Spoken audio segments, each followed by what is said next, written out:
Hello दोस्तों, कैसे हैं आप सब। मैं राहुल कुमार सिंह एक बार फिर से आपके अपने यूट्यूब चैनल स्टडी पॉइंट 7 पर आपका स्वागत करता हूं। तो आप लोग जान रहे होंगे कि छठ का महापर्व चल रहा है और इस महापर्व के बीच एसएससी जीडी ने एक खुशखबरी दी है। जी हां, मैं बात कर रहा हूं एसएससी जीडी की, जिन्होंने 24,369 पदों पर वैकेंसी ला के दी है। थोड़ा सा उम्मीद से कम है। हम लोगों का उम्मीद था, हम लोगों को ऐसा लग रहा था कि 50,000 प्लस की वैकेंसी आने वाली है, लेकिन यहाँ ठीक उसका आधा 24,369 पद की वैकेंसी है। तो मुझे लग रहा है कि ये चुनावी खेल है, यानी कि ये राजनीति का खेल है, और मेरा अनुमान है कि 2023 में भी ये वैकेंसी देगा। जी हाँ, आधी वैकेंसी 2022 में, आधी वैकेंसी 2023 में, और 2024 में चुनाव फिर से जीत जाएंगे और फिर सब नॉर्मल हो जाएगा। तो कोई बात नहीं। ये जो 24,369 पद की वैकेंसी है, थोड़ा सा कहीं ना कहीं कठिन हो जाता है, क्योंकि फॉर्म तो गिरेंगे, 70 लाख से लेकर के 1 करोड़ तक फॉर्म गिरेगा ही गिरेगा, इसमें कोई दो बात नहीं है। तो इसी चीज को देखते हुए मैं आपके लिए 5 क्वेश्चन का एक ऐसा मॉक टेस्ट लेकर के आया हूं जो कि एकदम 100% संभावित है कि एग्जाम में आ सकते हैं।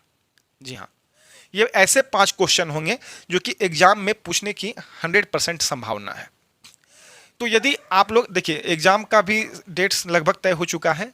ये दिसंबर जनवरी में एग्जाम डेट रखा गया है।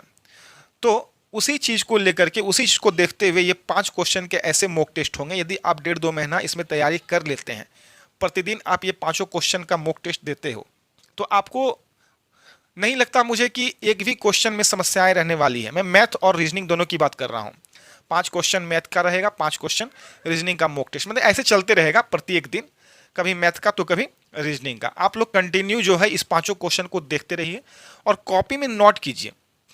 आपको मैं उम्मीद दिलाता हूं कि लगभग आप 1 से 1.5 महीना यदि इसको कर लेते हो अच्छे तरीके से, तो आपका प्रश्न फिर छूटेगा नहीं एसएससी जीडी में। जी हाँ, ये मेरी गारंटी है, आप देख लेना।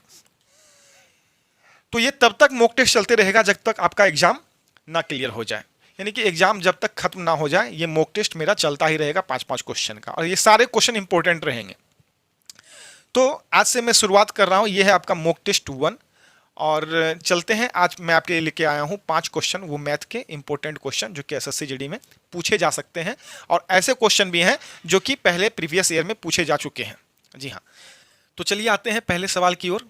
और पहला सवाल है आपका, यदि 10 वस्तुओं का क्रय मूल्य 7 वस्तुओं के विक्रय मूल्य के बराबर हो तो लाभ या हानि प्रतिशत ज्ञात करें। देखिए, बहुत ही सिंपल सवाल है, ये प्रॉफिट एंड लॉस का सवाल है। अब प्रॉफिट एंड लॉस में 2 तरह के सवाल बनते हैं, एक भाव के केस पर और दूसरा रुपया के केस पर, यानी कि अमाउंट के केस में। और दोनों पर फॉर्मूला अलग अलग बन जाता है, लाभ परसेंट या लाभ हानि का। अब देखिए, ये अमाउंट का केस क्या है और भाव का केस क्या है, ध्यान से समझिएगा।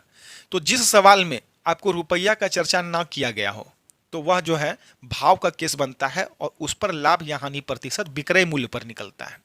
क्या कहा मैंने?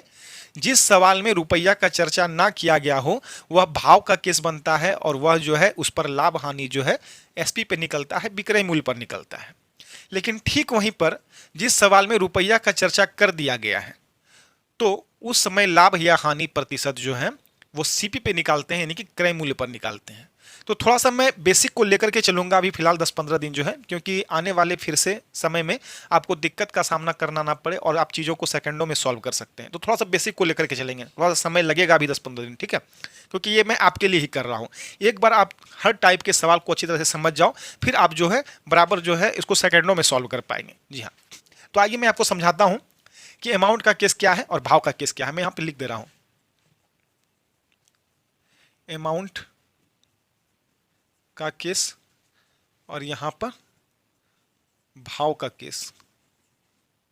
ठीक है दोस्तों, यह है आपका अमाउंट का केस और यह है आपका भाव का केस। अमाउंट के केस में लाभ प्रतिशत सीपी पे निकलेगा। कैसे? तो लाभ परसेंट का फॉर्मूला होता है लाभ बटे सीपी गुना 100%। और ठीक वहीं पर भाव के केस में लाभ परसेंट का जो फॉर्मूला होगा वो लाभ बटे एसपी, यानी कि विक्रय मूल्य, गुना 100%। तो लाभ परसेंट का ये फॉर्मूला हो गया। तो हानि परसेंट का क्या होगा सर? तो हानि परसेंट जो है किस पर निकलेगा? अमाउंट के केस में तो सीपी पे निकलेगा। क्या हो जाएगा? हानि बटे सीपी गुना 100%। और भाव के केस में हानि प्रतिशत किस पे निकलेगा? तो हानि बटे एसपी गुना 100%। क्लियर है? सीधा सीधा बात है कि भाव के केस में जो है लाभ या हानि प्रतिशत को विक्रय मूल्य पर निकाला जाएगा और अमाउंट के केस में लाभ या हानि प्रतिशत को क्रय मूल्य पर निकाला जाएगा। तो इस सवाल में कहीं भी रुपया का चर्चा नहीं हुआ है, यानी कि वस्तुओं का चर्चा हुआ है। सीधा सीधा बोला है कि जितना अमाउंट में हमने 10 वस्तुओं को खरीदा है उतना ही अमाउंट में हमने 7 वस्तु को ही मात्र बेचा है, यानी कि 3 वस्तु का मुझे प्रॉफिट हो गया है। तो पूरे सौदे में प्रॉफिट परसेंट निकलेगा, यानी कि भाव का केस है और प्रॉफिट परसेंट निकलेगा, यानी कि लाभ प्रतिशत निकलेगा। तो क्या हो जाएगा, प्रॉफिट परसेंट आपसे पूछा है। तो भाव का केस में प्रॉफिट परसेंट का फॉर्मूला होता है लाभ बटे एसपी गुना 100%। तो थोड़ा सा मैं यहां पर आपको सीपी लिख दे रहा हूं 10 वस्तु, और एसपी क्या हो जाएगा हमारा 7 वस्तु। तो 3 वस्तु का प्रॉफिट हुआ है तो प्रॉफिट परसेंट निकलेगा। प्रॉफिट परसेंट का मतलब है 3 वस्तु ऊपर लाभ ऊपर एसपी, एसपी यहां पर 7 वस्तु है तो 7 को नीचे। अब प्रतिशत निकालने के लिए 100% से मल्टीप्लाई। अब ये हो गया 3 गुना 100, 300 बटे 7%। जब इसको सॉल्व करेंगे तो 7 चौके 28, 7 दूनी 14, 7 अठे 56, 4 जीरो यानी कि 7 पचे 35, यानी कि यहाँ पर जो है 42.85% का जो है 42.85% का इसे प्रॉफिट हुआ है इस सौदे में। क्लियर है दोस्तों, चीज़ों को आप समझ पाए हैं। तो आइए चलते हैं अब नेक्स्ट सवाल की ओर। दूसरा सवाल कह रहा है आपका 2 साइकिलों में से प्रत्येक 3990 रुपया में बेची गई, जिससे एक पर 5% का लाभ और दूसरे पर 5% की हानि हुई। तो पूरे सौदे में उसे लाभ या हानि प्रतिशत क्या हुआ ये बताना है। तो बहुत ही सिंपल सवाल है ये जो है आपको वही प्रॉफिट एंड लॉस का सवाल है। कहा जा रहा है कि 2 साइकिल है और दोनों साइकिल का विक्रय मूल्य जो है वो 3990 है, यानी कि 3990 में दोनों साइकिल को हम बेच रहे हैं। तो बेचने के बाद होता यह है कि पहले साइकिल पर 5% का प्रॉफिट हो जा रहा है और दूसरे साइकिल पर 5% का नुकसान हो जा रहा है। तो पूरे सौदे में उसको क्या हुआ, तो ऐसे क्वेश्चन को बनाने के लिए कि जिसका कि विक्रय मूल्य सेम हो, ऐसा क्वेश्चन अपने आप में एक क्वेश्चन बनता है। मतलब कि विक्रय मूल्य दो वस्तु दे देगा और दोनों का विक्रय मूल्य सेम दे देगा। एक पर लाभ परसेंट देगा, दूसरे पर हानि परसेंट देगा, या हो सकता है दोनों पर लाभ परसेंट दे दे, या हो सकता है दोनों पे हानि परसेंट दे दे, या एक पर हानि एक पर लाभ दे दे। तो इसमें पहले दिया है 5% का लाभ और दूसरे पे 5% की हानि दिया है तो ऐसे क्वेश्चन को हम एवी फॉर्मूला से बनाते हैं। अब एवी फॉर्मूला क्या है तो मैं यहां पर आपको बता दे रहा हूं। फॉर्मूला आप लोग लिख लीजिएगा, यहां पर एवी फॉर्मूला लिख लीजिएगा। तो एवी फॉर्मूला कहता है कि ए प्लस बी। अब देखो यहां पर प्लस है, यहां पे प्लस है, तो इसी के अनुसार यहां पर साइन चेंज होता है। कभी कभी यहां पर प्लस यहां पे माइनस हो सकता है, तो प्लस माइनस माइनस दे देंगे। लेकिन अभी हम जो है आपको फॉर्मूला बता रहे हैं। तो यहां पर प्लस, यहां पर प्लस, तो प्लस प्लस प्लस। अब यहां पर हो जाएगा ए गुना बी बटे 100%। ओके दोस्तों, तो आइए अब ये ए और बी क्या है, ये आपका वो लाभ और हानि है। यानी कि पहले साइकिल पर 5% का जो प्रॉफिट हुआ है उसको मानेंगे ए, और दूसरे साइकिल पर जो उसको लॉस हुआ है 5% का उसको मानेंगे बी। तो लाभ को हम लोग प्लस में डिनोट करेंगे, यानी कि पहले पर उसको 5% का प्रॉफिट हुआ है तो +5, दूसरे पर उसको 5% का नुकसान हुआ है तो -5। अब ए देखो यहाँ प्लस माइनस क्या हो जाएगा, माइनस हो जाएगा। ए गुना बी यानी कि 5 गुना 5, अब बट्टे में 100 यहाँ पर प्रतिशत। +5 में -5 चला गया यानी कि कैंसिल हो गया। उसके बाद यहाँ पर 5 है 25, अब 25 चौके 100 यानी कि -1/4। -1/4 का मतलब है माइनस में जब रिजल्ट आए तो हानि हो रहा है, प्लस में जब रिजल्ट आए तो लाभ हो रहा है। तो 1/4 का मतलब होता है 0.25% की हानि हुई है उसे। 0.25% की हानि हो गया है इसको। तो यहाँ से आप चीज़ों को समझ पाए हैं। चलिए चलते हैं अब नेक्स्ट सवाल की ओर। तीसरा सवाल है आपका, बहुत ही शानदार सवाल है। कह रहा है ए 4 किलोमीटर प्रति घंटा की चाल से पैदल चलता है, उसके 4 घंटे बाद बी साइकिल द्वारा 10 किलोमीटर प्रति घंटा की चाल से उसके पीछे चलता है। तो प्रारंभिक स्थान से कितनी दूरी पर बी ए को पकड़ लेगा। ये स्पीड टाइम एंड डिस्टेंस का सवाल है और बहुत ही ईजी सवाल है, बहुत ज़्यादा डिफिकल्ट नहीं है। थोड़ा सा बेसिक मैं आपको करा दे रहा हूँ। सबसे पहले ध्यान से देखिए, यहाँ पर ए जो है ये 4 किलोमीटर प्रति घंटा की चाल से चल रहा है। 4 किलोमीटर प्रति घंटा की चाल से चल रहा है और ये 4 घंटा चलता है। तो 1 घंटा में 4 किलोमीटर, तो 4 घंटा में 16 किलोमीटर ये तय कर चुका है। ठीक है दोस्तों। अब ठीक इसके पीछे 4 घंटा के बाद बी अपना साइकिल निकालता है और 10 किलोमीटर प्रति घंटा की रफ्तार से इसके पीछे चलना शुरू कर देता है, 10 किलोमीटर प्रति घंटा की रफ्तार से, यानी कि ठीक इससे 6 किलोमीटर प्रति घंटा चाल ज़्यादा, 6 किलोमीटर प्रति घंटा चाल ज़्यादा। अब देखो ये 4 घंटा के बाद चलना शुरू किया, यानी कि 16 किलोमीटर पीछे है, 16 किलोमीटर पीछे है और इसी 16 किलोमीटर को ये जो है 6 किलोमीटर प्रति घंटा की रफ्तार से पकड़ेगा, तभी तो इसको पीछे कर पाएगा। पीछे तो कहीं ना कहीं कर ही देगा ना, क्योंकि ए का चाल कम है, अब बी का चाल ज़्यादा है, तो कहीं ना कहीं जा करके ये बी ए को पकड़ लेगा बी, क्योंकि चाल ज़्यादा है, इसका रफ्तार 6 किलोमीटर प्रति घंटा ज़्यादा है ए से। तो अब 6 किलोमीटर प्रति घंटा की रफ्तार से ही वो पकड़ेगा 16 किलोमीटर, यानी कि 16 किलोमीटर को कवर करेगा। ठीक है, तो आइए पकड़ते हैं, यानी कि 16 किलोमीटर को पकड़ना है 6 किलोमीटर प्रति घंटा की रफ्तार, यानी कि ये समय निकाल के देगा कितने समय में वो 16 किलोमीटर का दूरी कवर कर पाया है 6 किलोमीटर में बी। तो ठीक है, ये समय निकला है, ये आपका समय निकलेगा, क्योंकि ये डिस्टेंस बटे स्पीड बराबर समय, ये समय है आपका। तो समय में जब आप चाल से मल्टीप्लाई कर दोगे, यानी कि 10 किलोमीटर प्रति घंटा का चाल से चल रहा है अभी, तो आपको जो है दूरी निकल जाएगा, यानी कि कितने दूरी के बाद जो है उसने पकड़ लिया है। तो 2 तिया 6, 2 अठे 16, यानी कि 2 तिया 6 हो जाएगा यहाँ पे, यानी कि 80/3। तो जब इसको हम सॉल्व करेंगे तो 3 दूना 6, 3 छा के 18, 3 छा के 18, चलिए ये आपका यानी कि 26.67 किलोमीटर के समथिंग में वो जो है बी ए को कवर कर लेगा, यानी कि बी ए को पकड़ लेगा। चीज़ों को समझ पाए आप?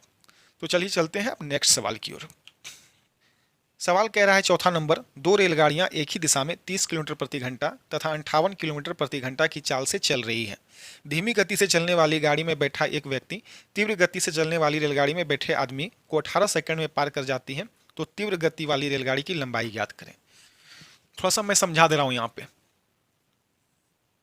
ये ट्रेन है, अब ये ट्रेन जो है किसी व्यक्ति को पार करेगा, किसी खंभे को पार करेगा, पोल को पार करेगा, सिग्नल को पार करेगा, मतलब ऐसे सारी चीज़ों को पार करेगा जिसका कि हम डिस्टेंस नहीं माप सकते हैं। तो ऐसी चीज़ों को जब ट्रेन पार करता है तो ट्रेन सिर्फ अपना दूरी पार करता है, यानी कि अपना लंबाई पार करता है, यहाँ से लेकर के यहाँ तक की लंबाई को ये पार कर लिया, इसका मतलब उसने खंभे को पार कर लिया, आदमी को पार कर लिया, पोल को पार कर लिया। तो जब भी इस सब चीज़ों को पार करने का सवाल दिया जाए, यानी कि ट्रेन खुद का लंबाई पार करता है, खुद का डिस्टेंस पार करता है। ओके दोस्तों, तो इस सवाल में कह रहा है कि धीमी ट्रेन जो चल रही है उसमें एक व्यक्ति बैठा हुआ है और उसको तेज गति से चलने वाली ट्रेन जो है 18 सेकंड में पार कर जा रही है, और दोनों ट्रेन का रफ्तार दिया है, दोनों का चाल दिया है, यानी ट्रेन का स्पीड जो दिया हुआ है तेज चलने वाली का 58 किलोमीटर प्रति घंटा और धीमी चलने वाली का 30 किलोमीटर प्रति घंटा। तो दो ट्रेन यानी कि दो ऐसी चीज़ें जो समान दिशा में चल रही हो तो वहाँ पे चाल घट जाता है, और जब दोनों ट्रेन विपरीत दिशा से आएगी तो चाल जुट जाएगा। क्यों? क्योंकि किसी पॉइंट पर पहुँचने के लिए दोनों फोर्स लगा रहा है, यानी कि एक ही समय में दोनों का स्पीड काउंट होगा, इसलिए जुट जाता है। ओके दोस्तों, तो आइए, तो ट्रेन कह रहा है एक व्यक्ति को पार कर रहा है, इसका मतलब ट्रेन खुद का लंबाई पार कर रहा है। तो यहाँ पर डिस्टेंस बराबर क्या हो जाता है? टाइम गुना स्पीड, यानी कि समय गुना चाल, डिस्टेंस का ये फॉर्मूला है। तो ट्रेन अपना लंबाई पार कर रहा है और तेज ट्रेन जो चल रही है उसका लंबाई पूछा है, तो हम उसका लंबाई डी ही मान के चलेंगे क्योंकि लंबाई हमको निकालना है। अच्छा, कितने समय में पार कर दे रहा है? तो 18 सेकेंड में, 18 सेकेंड में पार कर रहा है। किस चाल से? तो चाल आपको घट जाएगा क्योंकि दोनों ट्रेन एक ही दिशा में जा रही है। जब एक ही दिशा में ट्रेन जाती हो तो वहाँ पे चाल माइनस हो जाता है। तो तेज चाल है 58 और धीमा चाल है 30। अब देखो ये किलोमीटर प्रति घंटा में दिया हुआ है, आपको दूरी जो है मीटर में पूछा है, तो ये समय सेकंड में और ये चाल किलोमीटर प्रति घंटा में, तो इसको कन्वर्ट कर लेंगे मीटर प्रति सेकंड में। तो किलोमीटर प्रति घंटा को 5/18 से जब हम गुना करेंगे तो ये कन्वर्ट हो जाएगा मीटर प्रति सेकंड में। तो आइए इसको सॉल्व करते हैं। 18 से 18 को कटा लिए, क्या हो गया? 58 में 30 चला जाएगा तो 28 बचेगा, 28 गुना 5, ये जो है आपका कितना आया? 8 पंचे 40, यानी कि 5 दूनी 10, 140। 140 मीटर जो है ये दूसरे ट्रेन यानी कि जो ट्रेन तीव्र गति से चल रही है उसकी लंबाई है। क्लियर है? चीज़ों को समझ पाए हैं आप? चलिए लास्ट सवाल 5 नंबर। अगला और लास्ट सवाल है आपका, नवीन का 8 महीने का औसत मासिक खर्च 210 रुपया है तथा अगले 4 महीने का 250 रुपया है। यदि उसने उस वर्ष 1500 रुपये की बचत की हो तो उसकी मासिक औसत आय क्या है। अब देखिए यहाँ पर औसत का सवाल आ गया है, तो औसत का एक फॉर्मूला आप लोग नोट कर लीजिए कि संख्या में जब हम औसत से मल्टीप्लाई करते हैं तो वो हमें कुल योग निकाल के देता है, कुल योग। तो यहां पर आपको कहा हुआ है कि 8 महीने में, यानी कि 8 संख्या हो गया, 8 महीने में औसत खर्च जो है वो 210 रुपया है। तो 8 महीने का कुल खर्च निकल जाएगा कितना, तो 8 का 8, 8 × 16, 168, यानी कि 1680 रुपया, ये 8 महीने का कुल खर्च है। फिर कह रहा है कि अगला 4 महीना, साल में 12 महीने होते हैं, तो 8 महीना का 1680, तो अगला 4 महीना का जो है यहाँ पे दिया हुआ है 250 रुपया औसत खर्च। तो संख्या में जब औसत से गुना करेंगे तो 25 चौके 100, यानी कि 1000 रुपया जो है वो अगला 4 महीना में खर्च करता है।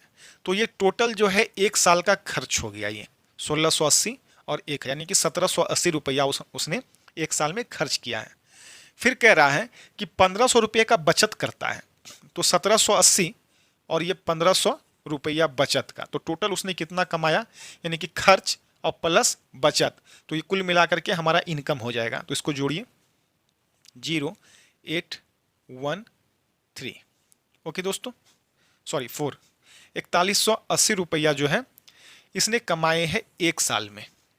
तो वहां पर दिया हुआ है सवाल कि इसका मंथली औसत इनकम क्या है, यानी कि आपको मंथ में बताना है। ये तो 1 साल का आय है ना, ये 1 साल की आय है, 1 साल की आय आपको बताना है कि इसका मंथली आय क्या है, यानी कि 1 साल में 12 महीने होते हैं, तो आप 4180 में 12 से डिवाइड कर लो, तो ये आपका मंथली औसत आय निकल जाएगा। तो क्या हो जाएगा, 12 तिया 36, 5 और 8 58 बच्चों के 48, यानी कि 100 12 96, 12 तिया 36, 12 तिया 36, यानी कि 348.33। ये आप जो है आप उसका ये मंथली इनकम है, 348.33 पैसा के समथिंग ये मंथली इनकम हो गया उसका। तो ये 5 क्वेश्चन बहुत ही इंपॉर्टेंट थे, जिसका कि मैंने बेसिक तरीके से भी इसको सॉल्व किया। तो आप इस 5 सवाल को अपने कॉपी में नोट कीजिए, 5 के 5 सवाल इंपॉर्टेंट हैं, और बार बार इसको बनाइए, रिपीट कर करके बनाइए, ताकि जो है आपके दिमाग में ऐसा सवाल बैठ जाए। तो कल मिलते हैं फिर ऐसे 5 सवालों के साथ जो कि आपके एसएससी जीडी में पूछे जा सकते हैं। ठीक है दोस्तों, तो आज का वीडियो यहीं तक, कल मिलते हैं फिर नेक्स्ट वीडियो के साथ।